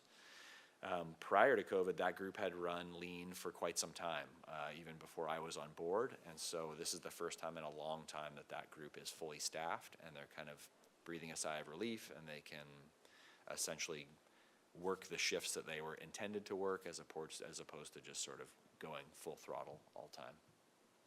Our facilities group also really impacted. That group's been down maintenance staff for the last 2 to 3 years, and so we're kind of on a full court press to get that group back up and running. They support us in so many ways, not only maintenance and infrastructure and helping us kind of chip away at our operational maintenance, but they are involved in our capital projects as well. And anyone who was down at the harbor this last Saturday, they also set up that entire village for Harbor and Seafood Festival in its entirety. So huge kudos to our maintenance staff and a few new hires in that group too, Natalie Landon and WJ, William Wharf, who have come on board fairly recently. So I know that was quick, but just kind of wanted to give an overview and a good news story that we're kind of moving beyond and getting our group back to full functioning, and this will allow us to offer the services that everybody expects and sort of tackle all of the backlog that we have to tackle. Before I move on, any questions on staffing or anything that I've just presented on? Yes, I have a question. Is Chris Schrake, is that the gentleman who sort of left behind his technology career to? Commissioner Stedman, that's correct. Yeah, Okay. he shifted gears, and he's been great news for the Harbor Patrol unit. He's just a fantastic gentleman. Good for him. And one other thing to note, so our waterfront business manager position, we are actively recruiting for that. So that position is posted on the city website now. The application deadline will close November 3rd, and we'll kind of conduct the recruitment process through that. Huge kudos to Cesar Barrios, done an excellent job acting, wearing both hats, and so hopefully we can kind of get that position solidified and have somebody permanently locked in there by the end of the year. Next slide. No other questions on staffing? Good to move on. As usual, so tentative agenda items for future meetings, a fair amount on our plate. So we have the 24-25 two-year budget process coming up. The CIP is sort of the leader of that, so you've just kind of got a taste of it tonight. That's generally the start of the budget process for the entire city. So lots more to come with that. We typically come back to the budget subcommittee sometime early in the new year, January, a couple more meetings, February, March. We bring it to Harbor Commission, all kind of teeing it up for us to get to council by May or June to present our entire budget.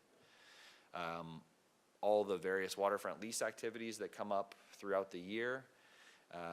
Continued discussion of vessel insurance requirements. I know we sort of dipped our toe in with that one, but I'm sure there'll be more future discussion on that. Obviously, continued discussion with commercial fishing and potential work with BAP policy. So the subcommittee is working that through currently, so we'll see where that goes. And then I mentioned it in the last couple meetings, but really hoping to have a Harbor Commission priority setting workshop, maybe something that's a little more informal than a full meeting, potentially down at the waterfront in the classroom. either in December or January, but really sort of a brainstorming session to utilize the Harbor Commission to kind of get an idea of what priorities are for the Harbor Commission so that us as staff can sort of lay out a calendar and start to attack some of those bigger items or the items that the Harbor Commission really wants to get involved in.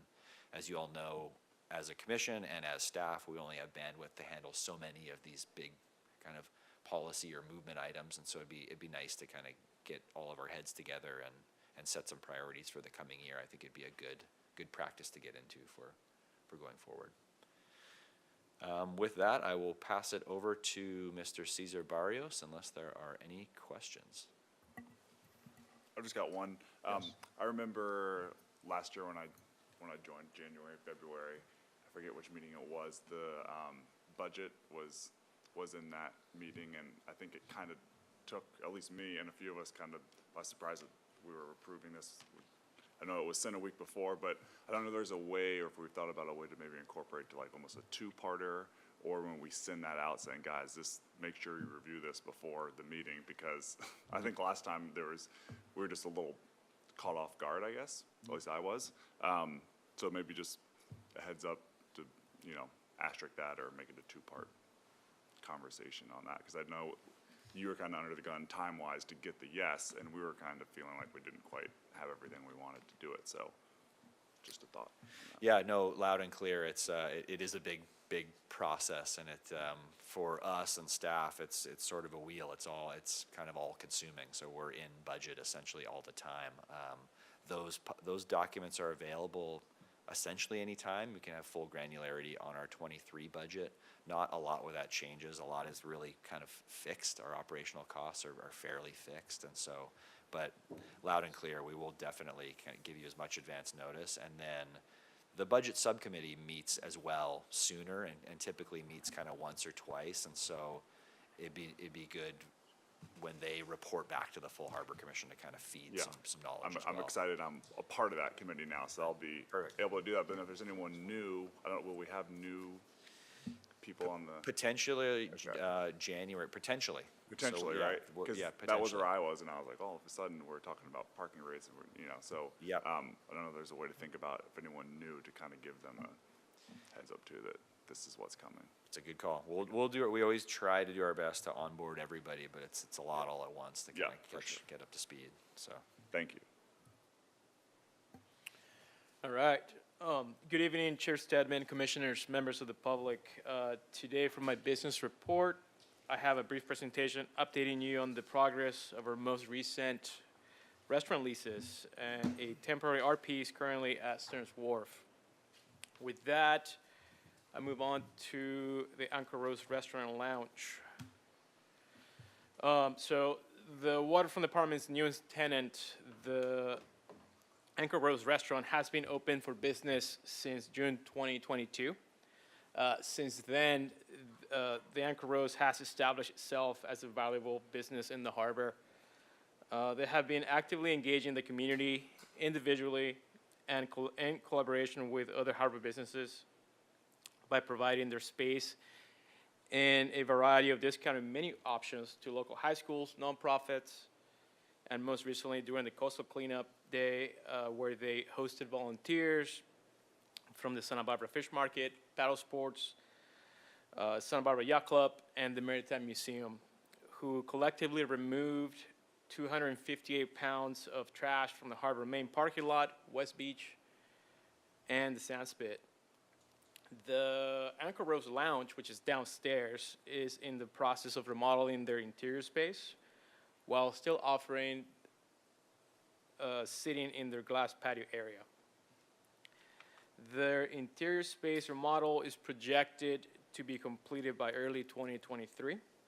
This space will offer visitors a tapas-style menu, live music on weekends, and an elevated wine tasting experience featuring local-grown Pinot Noir wines, which is they're pretty popular in the area and locally grown, as I mentioned. In these photos, on the left, you see a pregame feast, as the high schoolers call it. It's one of the consistent events that take place at the restaurant almost on a weekly basis during sporting season. As a matter of fact, after this meal, the Santa Barbara high school football team won their game, and this was back in September. On the right is a group of Harbor volunteers. I see fish market staff and paddle sports who participated in the Coastal Cleanup Day on September 17. And as I mentioned, they picked up 258 pounds of trash. And after their cleanup, their group, as well as others from other areas throughout the beaches in Santa Barbara, went up to the Anchor Rose to enjoy food, live music, and drinks as part of the event. Moving on, it's the Harbor Restaurant up on Stearns Wharf, which also includes longboards upstairs.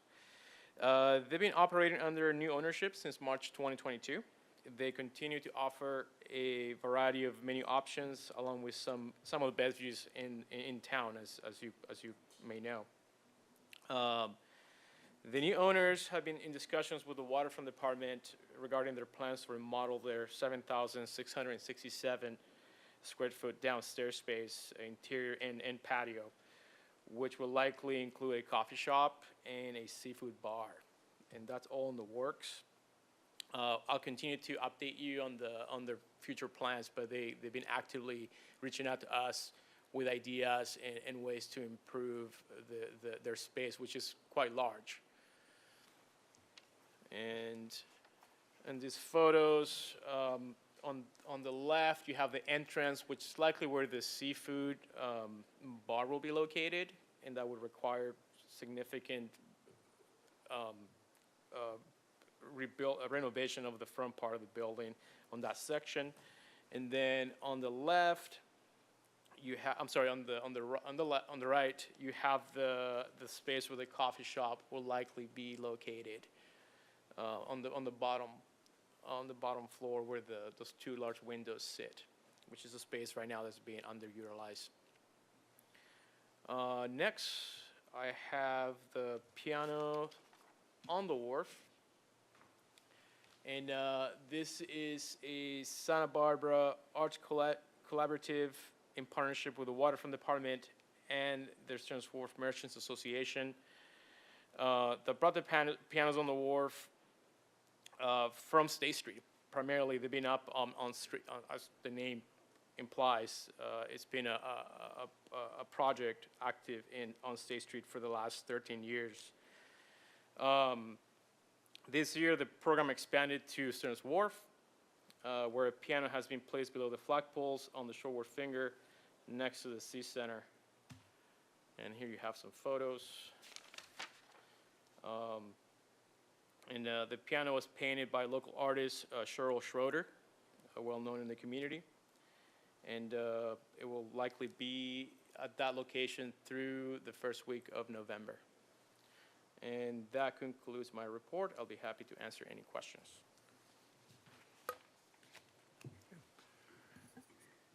Caesar, just curious, I mean, I know that we leave it up to our tenants to identify the next operator of the Harbor Restaurant, or in the case, the Anchor Rose. And as part of that process, are they required to say, here's what we're going to do, and here's the timeline we're going to do it? It's not, this is not specific to any one. I mean, you mentioned, so you brought up Anchor Rose and the Harbor Restaurant, and they recently were basically lease conveyances. Now, as part of that lease conveyance, did they commit or offer a plan to upgrade the facility? And if so, do you hold them to that? And if you do, is everybody on track? Yeah, so Commissioner Nelson, they're not required to provide a plan. However, we do hold them to a level to maintain the facility, to maintain the business. We would like to promote the success of the restaurants. Therefore, they normally, when you get new tenants, they come with ideas, and they would like to improve the space and bring more, improve whatever was prior to them arriving to So the location. we don't we don't really hold them to anything. We work with them for whatever idea they've got to, make the business run. Commissioner Nelson, that is correct.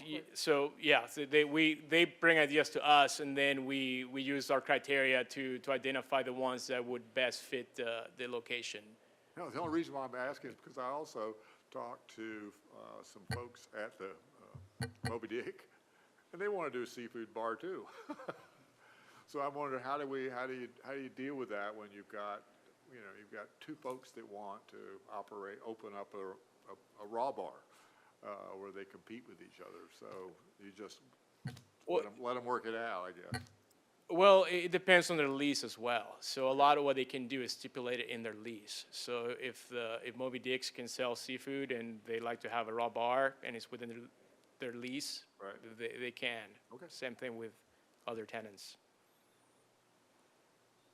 Thank you.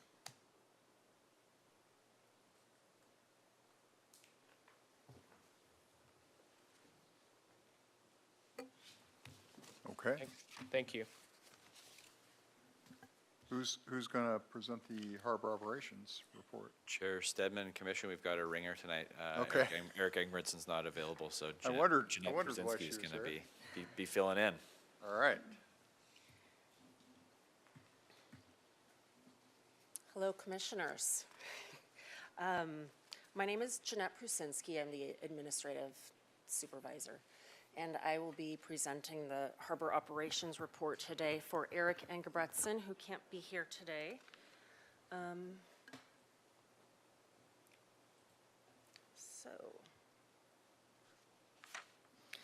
There are 4 items that I'll be covering tonight, so I'll be happy to take questions in between if you'd like.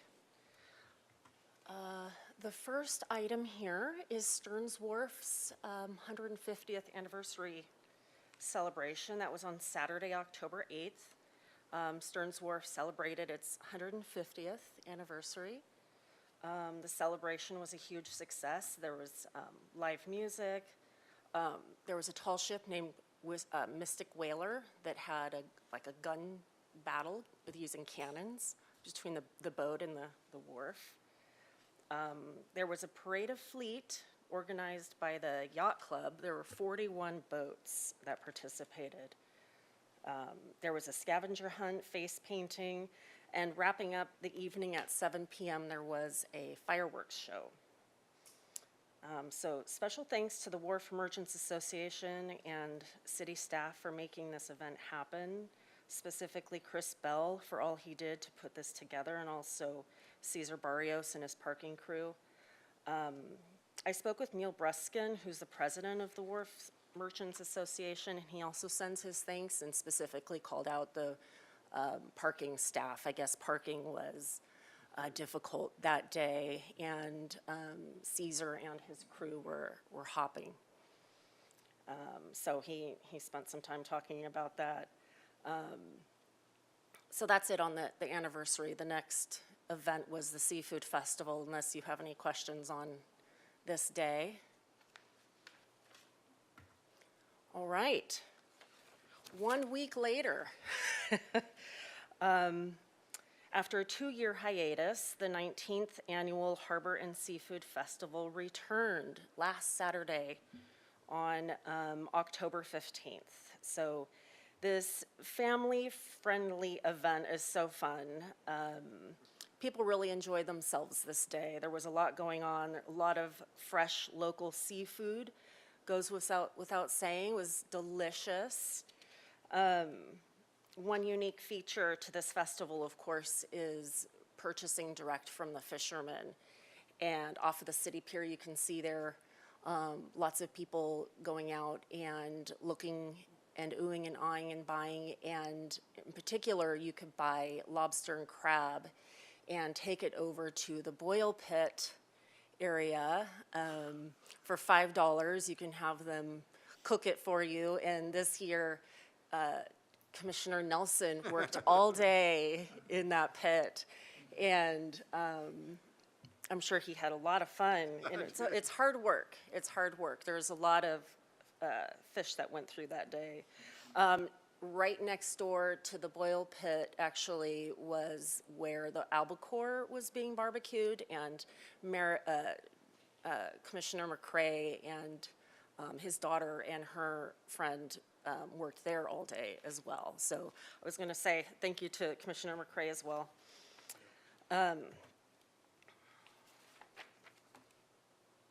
So other than the food, there was lots of arts and crafts and clothes and hats and trinkets that you could buy. There were actually about 30 vendors, including Rite Aid, who was there administering COVID shots and flu shots. They administered 50 COVID shots that day. My parents got some. So I didn't talk to them the next day to see how they were doing.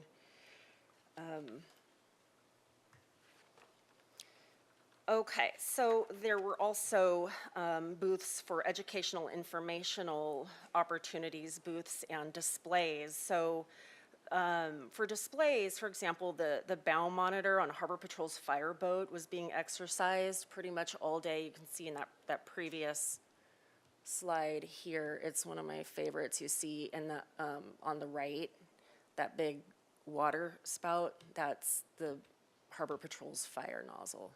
Oops, I'm getting ahead of myself. There were dockside tours of the NOAA research vessel Shearwater, the Coast Guard cutter Blackfin. There were boat rides aboard the Double Dolphin and a sailboat named Kelpie. Organizations including the Commercial Fishermen of Santa Barbara, Momentum Work Inc., and the Santa Barbara Landing had informational booths set up as well. This event takes a lot to pull off, and as Mike mentioned earlier, you know, the waterfront facility staff is especially busy setting up this whole infrastructure for this event. But also the previous week they had been setting up the wharf's 150th celebration. So they put together and tore down two relatively big events within a 2-week period. They're a well-oiled machine. They have diagrams of everything, and it's stored away, like ready to rock and roll for the next week or year also. So also I wanted to thank Patrick Henry. He puts together all those vendors, which takes a lot of work, and the layout and where everybody goes. A lot goes into the thought of how the layout is. And Chris Bell again. So that is it on the Seafood Festival. If commissioners have any questions or comments about that section? Okay.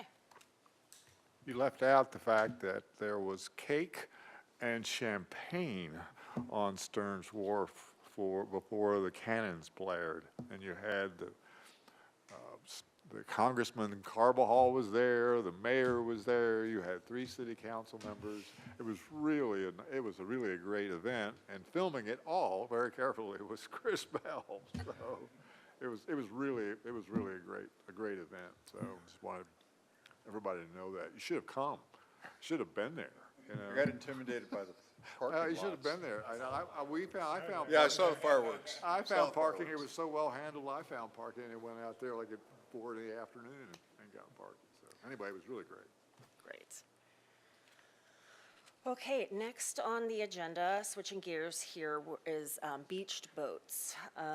So on Saturday, September 10th, a sailing vessel named Documentor went aground on East Beach. Was discovered about 5 in the morning by Harbor Patrol.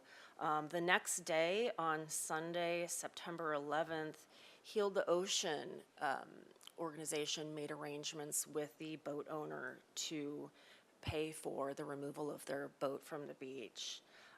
And so by Tuesday, September 12th, around 6:30 in the morning, Marburg Industries had the beach cleaned of the boat. So Marburg's cost for this vessel disposal was approximately $4,000, which again was paid for by Heal the Ocean. 9 days later, September 19th, another sailboat, this one named Songbird 2, went aground on East Beach. This one, the owner did not take responsibility for his vessel, and the waterfront department contracted with Marburg Industries for the cleanup. This one cost $3,000, which this expense is covered under the state of California's abandoned vessel exchange program. So this is a photo of the Songbird 2. And this is a photo of it getting crunched up. So any grounded vessel deemed a public safety issue or an environmental issue will be removed by the city immediately. Vessel owners should know that abandoning a vessel on any publicly owned beach is a violation of Harbors and Navigation Code, and they're responsible for all costs incurred for cleanup and can be prosecuted for federal, state, and local codes.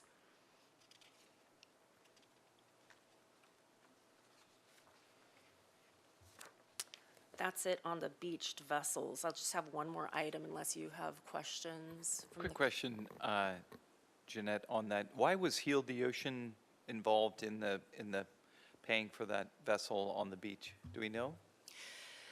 You know, I did not have time really to ping Eric too much on this.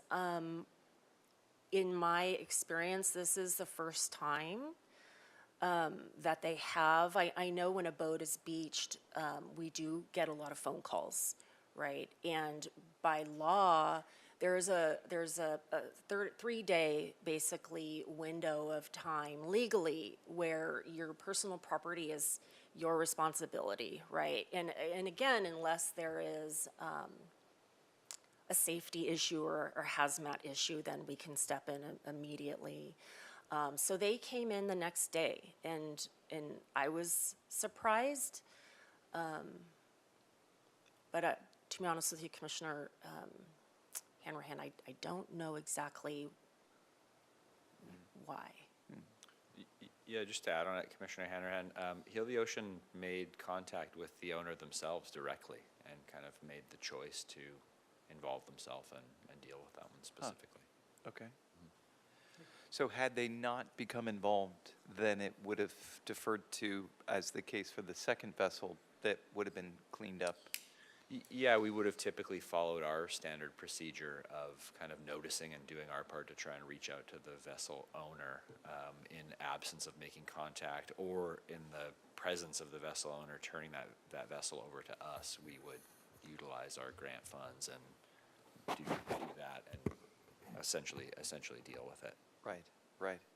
So we're appreciative that Heal the Ocean stepped in to handle the vessel, but it's not necessarily the expectation for nonprofits to be handling ships or boats when they run aground.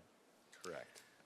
Right, Commissioner Hanrahan, it's a delicate balance with, stepping in and deeming something a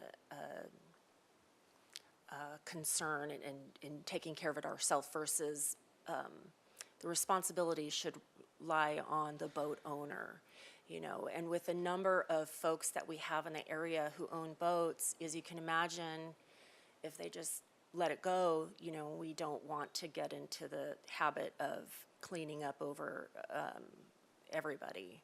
Right. So we press hard on the boat owner and tell them that, this is your responsibility. However, before it becomes a safety issue, they have an opportunity to get the boat off the beach and just put it back in the water and go about their boating, right? So that's ultimately what probably everybody wants, is for them to just get their boat off the beach and have it not destroyed. Gotcha. Okay, great, thank you, appreciate it. Commissioner Kramer? On social media, I noticed that Hillary Hauser made a suggestion that all the boats moored off there should have insurance. Has anything been discussed about that? And apparently there is no insurance required at this point for boats mooring. Well, maybe Mike can take the brunt of this question, Commissioner Betsy, but yes, we talk about it all the time. We do. And, you know, from my perspective, you know, with being the administrative supervisor is, you know, with any policies that are put into place or new policies, you know, am I and my staff going to get through an insurance requirement of a body of, you know, 2,500 boats and, you know, maybe 10,000 boat owners. It's complicated. I actually attended a lecture in the same seminar that Mrs. Diamond attended, where the state was talking about boats and throughout California. So one of the concerns with, you know, if we require insurance and those who are anchored who cannot or don't want to, or for whatever reason don't get insured, they just move to the next jurisdiction. The state is already on that topic, and so we have been talking about insurance, and I think that there's a lot of really good reasons to have it. It's just a complicated topic to work through in the nuts and bolts of it. Yeah, it seems to me that it's not cut and dry that there should be or Right. or should not be for that matter. I mean, I can see arguments on both sides of the Yeah. question, but I know that Hillary had brought it up emphatically, and so she and her organization do a lot of really great work, and I think respect is owed for that, so that's why I mentioned it. Thank you.